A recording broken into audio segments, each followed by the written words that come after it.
La unción, capítulo 14. El ejemplo de Jesús.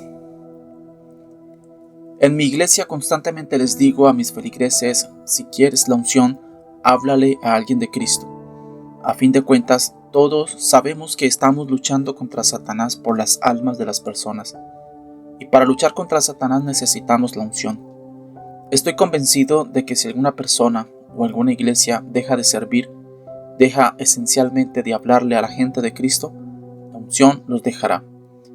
Después de todo, es dada para la lucha espiritual y Dios quiere que la usemos para su gloria. El Señor se movió sobre mí durante un reciente servicio de miércoles en la noche con una palabra fuerte. La iglesia debe salir de lleno y testificar a la comunidad local y el mundo. Les prometí que inmediatamente comenzaríamos una serie de enseñanzas para los que lo necesitaran, a fin de que la iglesia completa pudiera activamente ser un testigo fuerte a todos. Aquella noche noté las hermosas palabras de Isaías que abren el capítulo 61. El Espíritu del Señor está sobre mí. ¡Qué palabras tan poderosas! Jesús las usó al principio de su ministerio cuando estaba en la tierra. El Evangelio de Lucas dice que el Señor estaba lleno del Espíritu, lo cual sorprende a muchos que no saben que Jesucristo, quien era totalmente hombre así como totalmente Dios, tenía que estar, al igual que nosotros, lleno del Espíritu Santo para poder luchar contra Satanás. En este pasaje, Jesús ya había sido ungido por el Espíritu, mientras era bautizado por Juan el Bautista y tentado por Satanás en el desierto. Luego fue a la sinagoga en Nazaret, y como era su costumbre, se levantó a leer. Le dieron el libro de Isaías, dice Lucas, y leyó donde estaba escrito: El Espíritu del Señor está sobre mí, por cuanto me ha ungido para dar buenas nuevas a los pobres, me ha enviado a sanar a los quebrantados de corazón, a pregonar libertad a los cautivos y vista a los ciegos, a poner en libertad a los oprimidos, a predicar el año agradable del Señor. Lucas 4, 18 al 19. Lucas nos dice que al sentarse Jesús, los ojos de todos en la sinagoga estaban fijos en él. Me encanta la palabra fijos. Ellos habían sentido la presencia y el poder de Dios en medio de ellos. Se habían quedado mirándolo. Luego Jesús les dijo por qué habían sentido el poder como nunca antes. Hoy se ha cumplido esta escritura delante de vosotros. Yo soy aquel, les estaba diciendo Jesús, yo soy aquel a quien Isaías estaba describiendo. Recordarás que a través de su ministerio y aún después de su resurrección, Jesús hablaba del testimonio que daban de él las escrituras. El Antiguo Testamento habla de muchas maneras acerca de la venida del reino y la venida del rey, y él a menudo se refirió a este testimonio igual que hicieron sus apóstoles más tarde. Es curioso, ¿verdad?, que aparentemente esas mismas personas que tenían sus ojos fijos en él y se maravillaban de él, pronto se levantarían y tratarían de despeñarle desde un risco. El pasaje nos enseña no solamente que la unción había venido sobre el Señor, sino que había venido por más de una razón. Había venido para, primero, predicar el Evangelio; segundo, sanar a los quebrantados de corazón; tercero, proclamar libertad a los cautivos; cuarto, hacer milagros; quinto, libertar a los oprimidos; sexto, predicar el año agradable del Señor. Y así es con nosotros. ¿Por qué hablas de los pobres? Es cierto que Jesús a menudo se identificó con aquellos a quienes les faltaban los medios de vida adecuados, pero hay más que eso. Todos nosotros somos espiritualmente pobres sin el Señor, así que tenemos que predicar el Evangelio, las buenas nuevas, las nuevas de gozo. Según Isaías y Lucas, la unción vino también para sanar a los quebrantados de corazón. ¡Qué maravillosa noticia para nuestro mundo quebrantado de corazón! Oh, lo que puede hacer el Espíritu Santo si estamos dispuestos. Todo lo que necesita es una vasija rendida. ¿Serás tú esa vasija hoy? Al leer estas páginas, pídele que te haga esa vasija ahora. El predicar y testificar sin la unción hará muy poco para el corazón quebrantado. Piensa en los hombres, mujeres y niños que conoces que están devastados por circunstancias que pueden ser sanadas. Piensa en las familias, los divorciados, los solitarios, los suicidas, los pobres, los discriminados. La lista continúa y continúa. Solo la unción sanará los corazones de los hombres y las mujeres. Eso es lo que la Biblia dice. Para pregonar libertad. El Señor Jesús también fue ungido para pregonar libertad a los cautivos. La gente estaba atada, torturada, presa por los demonios. El hombre moderno se ríe, pero la necesidad de libertad es aún mayor hoy en día. Piensa en la servidumbre que llena nuestros periódicos y nuestra televisión a diario. Esa cautividad tan terrible, el alcohol y las drogas, las relaciones sexuales ilícitas y la homosexualidad, las religiones falsas y la hechicería, las riquezas mal habidas y el materialismo. El Señor Jesús dijo en Marcos 16:17, en mi nombre echarán fuera demonios. El Espíritu Santo es el único poder sobre la tierra que puede destruir el poder de Satanás y te ha dado a ti, el creyente, ese poder. Santos, debemos echar a andar. Jesús dijo también que había sido ungido para dar vista a los ciegos. La ceguera no está limitada a lo físico, sino que se encuentra en el reino espiritual también. Jesús es la respuesta para ambas. Su lista de obras para Él y para nosotros también incluye poner en libertad a los oprimidos. Igual que con la cautividad, el terrible predominio de la opresión devora toda nación del mundo. Solo caerá por el poder de Dios. El gobernador de estas presentes tinieblas es el maestro de la opresión, y será derrotado solo por el poder de Dios. Eso, amados, es la razón por la cual aquellos a quienes se dijo, me seréis testigos, deben llevar consigo la unción del Espíritu Santo, el poder del Dios Todopoderoso.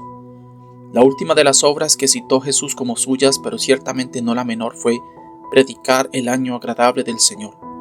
Esta, él proclamó, es la hora de la gracia. El Salvador del mundo ha venido, trayendo salvación a la humanidad antes de la venida del fin.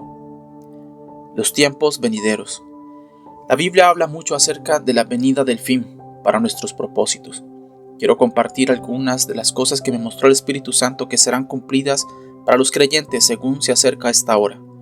La Biblia nos dice en Hechos 3, 19 al 21 que debemos arrepentirnos, para que sean borrados vuestros pecados, para que vengan de la presencia del Señor tiempos de refrigerio, y Él envía a Jesucristo, que os fue antes anunciado, a quien de cierto es necesario que el cielo reciba hasta los tiempos de la restauración de todas las cosas, de que habló Dios por boca de sus santos profetas que han sido desde tiempo antiguo.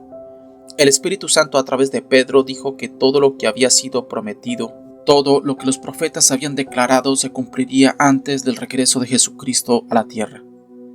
El Espíritu del Señor me llevó a Isaías 35 para mostrarme las cosas prometidas a los creyentes, las cosas que vendrán sobre nosotros pronto. Quiero compartirlas ahora y por favor, recuerda que todo lo que fue escrito en el antiguo pacto es una sombra de lo que tú y yo recibiremos en esta dispensación de la gracia. Estamos caminando en la sustancia de lo que los profetas del Antiguo Testamento declararon. Isaías 35 comienza así: se alegrarán el desierto y la soledad, el yermo se gozará y florecerá como la rosa. Florecerá profusamente y también se alegrará y cantará con júbilo. La gloria del Líbano le será dada, la hermosura del Carmelo y de Sarón. Ellos verán la gloria de Jehová, la hermosura del Dios nuestro. Versículos 1 y 2. Por haber crecido en Israel, yo entiendo algo de lo que la Biblia quiere decir cuando habla del desierto. Allí encuentras serpientes, escorpiones, muerte y sequía. Es simbolismo del creyente que está seco, viviendo en sequía espiritual con serpientes y lo demás. Pero Dios promete que el día vendrá cuando esa vida vacía y seca será bendecida con el poder abundante de Dios. ¿Cómo puede venir la vida y la bendición a un lugar tan seco y vacío? Isaías sigue diciendo que la gloria del Líbano le será dada. Yo recuerdo que cuando era niño los vientos del norte del Líbano soplaban de vez en cuando y yo podía aspirar el aroma de los cedros del Líbano. A estos mismos cedros se refiere la Biblia cuando habla de la gloria del Líbano. Cuando Isaías habla de su maravillosa fragancia, está prediciendo una atmósfera nueva de la presencia de Dios que cambiará tu desierto, tu vida espiritual, en un lugar de belleza y abundancia. Continuando, el profeta habla de la excelencia del Carmelo y Sarón. El valle de Sarón en Israel hoy en día es el valle más fértil de todo el Medio Oriente, lugar de excelentes cosechas y las más hermosas flores de la región. Lo mismo es cierto del Carmelo. En Isaías, esto nos habla de una revelación fresca de la palabra de Dios, refiriéndose a la semilla que será plantada para llevar hermoso fruto. Verán la gloria de Jehová. Dice entonces Isaías, la hermosura del Dios nuestro. Habla de una nueva visión de la gloria de Dios y que encontramos un poco más atrás En el capítulo 7, que era la gloria del Señor, recordarás que Moisés pidió ver la gloria de Dios en Éxodo 33:18. Luego en Éxodo 34:5-6, ¿qué vio sino los atributos, su personalidad? En otras palabras, Isaías habla de que contemplaremos una nueva visión de Dios mismo. Así que juntando todo esto, vemos la intención de Dios de proveer una nueva atmósfera alrededor de nuestras vidas, una nueva palabra del cielo, una nueva revelación de su palabra y una nueva visión de sí mismo. Cuando esto suceda, nuestra experiencia del desierto, de muerte y sequía, se transformará en la tierra prometida. Hay todavía más, pues Isaías continúa en los versículos 3-4, fortaleced las manos cansadas, afirmad las rodillas endebles, decid a los de corazón apocado, esforzaos, no temáis, he aquí que vuestro Dios viene con retribución, con pago, Dios mismo vendrá y os salvará. Habrá evangelización a nivel mundial. Aquellos que fueron transformados por la nueva atmósfera, la nueva revelación y la nueva visión de Dios. Ahora están fortaleciendo las manos cansadas y las rodillas endebles y están diciendo al mundo, no temáis, he aquí que vuestro Dios viene para salvaros. Desde luego, esta profecía fue dicha acerca de Israel en el milenio, pero como una sombra de la sustancia de los tiempos del Nuevo Testamento, tiene aplicaciones espirituales para ti y para mí. Ciertamente miramos a nuestro alrededor y solo vemos desierto, pero Dios lo transformará para nosotros y veremos evangelización mundial como nunca antes, al lanzarnos al ministrar al mundo. ¿Y qué otros resultados dijo Isaías que vendrían de este desierto transformado? Veamos los versículos 5-6. Los ojos de los ciegos serán abiertos y los oídos de los sordos se abrirán. Entonces el cojo saltará como un ciervo y cantará la lengua del mudo. Esto es milagroso. El poder sobrenatural de Dios será desatado para la sanidad física. Esto me hace recordar un día, hace años, cuando oí a Kathryn Kuhlman profetizar de una forma que solo ella podía hacerlo, que vendría el día antes de la venida del Señor, en que el poder de Dios se manifestaría de tal manera que todos serían sanados. No habrá un santo enfermo en todo el pueblo de Dios, declaró, con su dramatismo de costumbre, apuntando con un dedo y la otra mano en la cadera, preguntó, ¿pudiera ser hoy? Claro, ella nunca lo vio venir, pero vendrá. El Espíritu Santo me ha convencido de ello. No podemos ser escépticos acerca de la voluntad de Dios de moverse sobre su pueblo de esa manera. Encontramos evidencias en la Escritura que apoyan la provisión sobrenatural, incluyendo la sanidad. En el Salmo 105:37, por ejemplo, encontramos las palabras acerca de los hijos de Israel cuando los sacó de Egipto, y no hubo en sus tribus enfermo. Eso es un estado magnífico de salud, salud divina, no simplemente sanidad divina, salud permanente. Vivo confiado en que viene el día cuando todo creyente será saludable. Aquí hay un punto clave. Si Dios sanó a todos bajo la ley mosaica, ¿cuánto más sanará bajo la gracia? Además, cuando Jesús sanaba durante su tiempo en la tierra, Él estaba bajo la dispensación de la ley. Siendo ese el caso, ¿cuánto más podríamos nosotros ser sanados bajo la dispensación de la gracia? Así que no es extraño que Isaías profetizara que al cambiar nuestro desierto en hermosura, Dios ministrará sanidad milagrosa durante un tiempo de evangelización mundial. Sin embargo, él no se detiene ahí, pues el capítulo 35 continúa con un tercer resultado. Porque aguas serán cavadas en el desierto y torrentes en la soledad. El lugar seco se convertirá en estanque y el sequedal en manaderos de aguas. Versículos 6-7. Una nueva y poderosa unción vendrá sobre nuestro desierto y ríos de agua viva fluirán, brotarán de nuestro interior. Esto no será algo pequeño. Pudiera ser como una doble porción que producirá manantiales y estanques y torrentes. Será un bautismo poderoso del Espíritu Santo. Este movimiento del Espíritu en aquellos días vendrá a través de nosotros. Dios no dijo en Joel 2:28 y Hechos 2:17 que Él vertería su Espíritu en tierra, sino que lo derramaría sobre toda carne.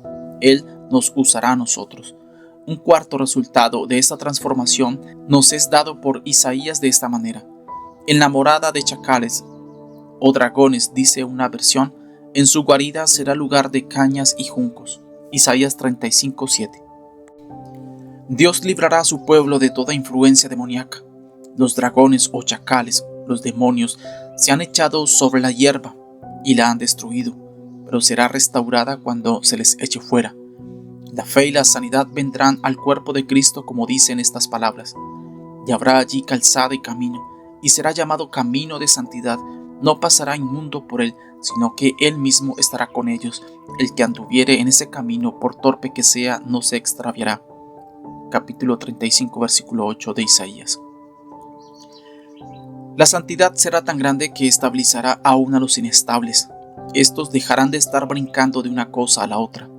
El sexto resultado será este: no habrá allí león, ni fiera subirá por él, ni allí se hallará para que caminen los redimidos. Isaías 35:9. Simplemente expuesto, Satanás y sus demonios estarán totalmente ausentes del cuerpo de Cristo. Finalmente, y los redimidos de Jehová volverán y vendrán a Sión con alegría, y gozo perpetuo será sobre sus cabezas, y tendrán gozo y alegría, y huirán la tristeza y el gemido. Isaías 35:10. Yo creo que esto apunta al rapto, pues solo entonces, cuando estemos fuera de este mundo, podrán huir la tristeza y el gemido. Obras mayores para ti. La Biblia declara que estas cosas vienen del Señor, y al mirar a nuestro alrededor, nada nos parece más increíble. Sin embargo, Jesús dijo en otra porción de la Escritura: obras aún mayores hará. Esto puede referirse a ti, porque yo voy al Padre. Juan 14:12. Es sorprendente. La Biblia dice que hay algo que Jesús no pudo hacer que nosotros podemos. Por años y años esto me ha tenido perplejo. Pensé que pudiera ser mayor que lo que el Señor hizo, mayor que resucitar a los muertos, que echar fuera demonios, que calmar la tempestad, que ordenar al viento que se detenga y que sanar al cojo, al ciego y al sordo. ¿Qué puede ser mayor? Un día el Espíritu Santo me reveló algo que transformó mi vida. Él, que pudo llamar a Lázaro de los muertos y calmar las aguas, no podía ponerse de pie y decir: mírame, soy un pecador salvado por la gracia de Dios. Una vez estaba perdido, pero fui hallado, ciego, y ahora veo, cautivo, y ahora soy libre. El pecado nunca tocó al inmaculado Hijo del Dios viviente. Él fue el único que vivió una vida perfecta. Así que hoy tú y yo podemos ponernos de pie ante el mundo y decir: mírenme y vean lo que ha hecho Jesucristo. La nueva unción que está por venir cuando nuestro desierto sea transformado, como reveló Isaías, nos permitirá ser testigos suyos, y la obra mayor será hecha de manera sin precedentes. Piensa bien en ello. El día viene cuando la unción del Espíritu Santo será tan grande sobre nosotros que veremos evangelización a nivel mundial, una difusión de lo sobrenatural en toda la tierra, una unción fresca del poder y la libertad de toda la influencia demoníaca sobre el cuerpo de Cristo, santidad en toda la iglesia, ausencia total de Satanás entre los creyentes, la venida del Señor y el rapto. ¿Qué hora tan emocionante será esa? ¿Estás listo para pagar el precio y que tu desierto sea transformado? La voz del Señor. Una de las cosas que dice la Biblia bien claro acerca de esta transformación es que conoceremos al Señor y su gloria y oiremos su voz. Antes de cerrar este capítulo, quiero decirte algo muy importante sobre cómo discernir la voz de Dios, porque es conociendo su voz que conoceremos su poder. Hechos 1:4 dice que Jesús, resucitado, ordenó a los apóstoles que no se fueran de Jerusalén, sino que esperaran la promesa del Padre, la cual dijo él: oísteis de mí. Ellos conocían su voz antes que él les dijera que recibirían el poder en el versículo 8. Una vez que conozcas su voz, serás guiado como fue guiado Felipe un día en Hechos 8:26, que fuera hacia el sur por el desierto que va a Gaza, donde se encontró con un eunuco etíope en una carroza. El Espíritu le dice a Felipe que corra hasta encontrarse con el eunuco, lo cual él hace y comienza a hablar con el hombre. Se monta en el carro y escucha un pasaje de la Escritura que el hombre va leyendo. Cuando el eunuco pregunta lo que significa el pasaje, Felipe, abriendo su boca y comenzando desde esta Escritura, le anunció el Evangelio de Jesús. Versículo 35. El hombre se convirtió y fue bautizado simplemente porque Felipe obedeció al Espíritu, y la unción vino claramente cuando abrió su boca y anunció a Jesús. Oír y obedecer la voz es central para recibir la unción. La unción vendrá sobre ti también cuando te conviertas en testigo de Cristo. Según venga la unción, debes responder, porque si no estás allí para recibir su toque, puede que nunca lo haga nuevamente. Guarda tu unción, cuídala. Cuando conozcas al Espíritu Santo y cómo se mueve, estarás listo a tiempo y fuera de tiempo. A veces Él se mueve tan rápido que vas a marearte. Creo que por eso Felipe corrió. Él sabía que tenía una oportunidad de ganar un alma para Dios. Otras veces el espíritu se mueve lentamente y solo debes dejarte llevar esperando que Él tome la delantera. Recuerda, Él no te sigue a ti, tú le sigues a Él. Debes aprender a oír su voz. Si no conoces su voz, no conocerás su poder. Como dije ya, los apóstoles en Hechos 1, 4 y versículo 8 no recibieron el poder mientras no oyeron la voz de su Maestro inevitablemente. Él te guiará a ganar almas para su reino.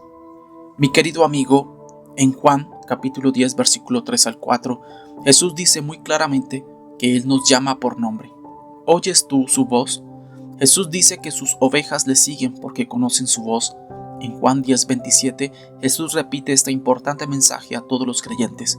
Mis ovejas oyen mi voz y yo las conozco, y me siguen. Si dices que conoces a Cristo, debes oír su voz y seguirle en tu vida. Pero hay más, debemos seguirle a diario, oír su voz a diario. El Salmo 95:7 nos reta que cada día, hoy, debemos oír la voz de Dios. La cuestión no es si Dios te está hablando hoy a ti, sino, ¿estás tú escuchándole cuando te habla? ¿Por qué las personas no oyen ni escuchan a un Dios que les conoce, les ama y desea guiarlos a su paz? Una razón por la que no oímos es que no queremos oír. El Salmo 95:8 nos advierte acerca de endurecer nuestros corazones rebelándonos contra Dios. Debes desear estar con Dios, oír su voz, tener comunión con Él en oración y adoración. Si vives en pecado y no te has arrepentido, debes volver a Él por su gracia y misericordia. No debes rechazarlo. Esa es la amonestación de Hebreos 12:25. Así que, ¿qué debes hacer para volver a su presencia y oír su voz en tu vida hoy? Primero, debes apartarte de las distracciones. Isaías 30:15 y 21 habla de volver a la quietud y la confianza, y escuchar a Dios cuando dirige nuestros pasos. Debemos prestar atención a Dios primero. Segundo, al darle tu voz en oración, oirás su voz cuando Él responde. Recuerda, nunca conocerás la voz de Dios sin la presencia del Espíritu Santo. Cuando te apartas de las distracciones y dejas que el Espíritu venga sobre ti, Dios te hablará. Después, Jesús oyó la voz de Dios porque estaba constantemente buscando hacer su voluntad. Él oyó porque obedeció. Juan 5:30. Finalmente, Dios nos llama a que sintamos hambre y sed de justicia. Mateo 5:6. Y oremos buscando su rostro. Segunda de Crónicas 7:14. Hoy, Dios te llama a volver a Él. Dedica un momento ahora a escuchar. Sé que oirás su voz. ¿Estás listo para conocer su poder en tu vida? Estate quieto ahora y deja que te hable. Escúchale decirte hoy, este es el camino, anda por él. Isaías 30:21. Entonces experimentarás su presencia y poder.